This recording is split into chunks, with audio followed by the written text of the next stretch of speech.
Ah.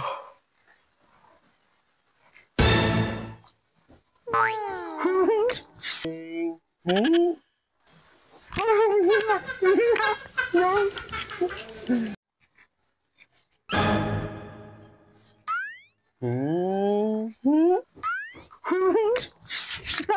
Alabi ah. Huh. Aga-aga naman ang kaswitan nyo. Maya-maya lang mag-aaway na naman kayo. Oh, Rodolfo, gising ka na pala. Halika muna. Bumili ka nga ng suka sa tindahan.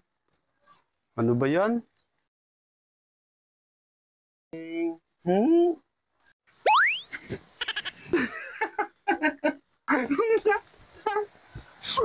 Alam niyo to.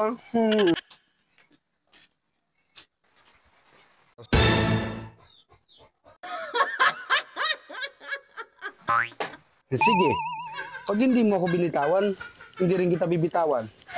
Bitawan mo na kasi ako, mahal. Ang sakit na ng buhok ko. Yan na nga ba ang sinasabi ko?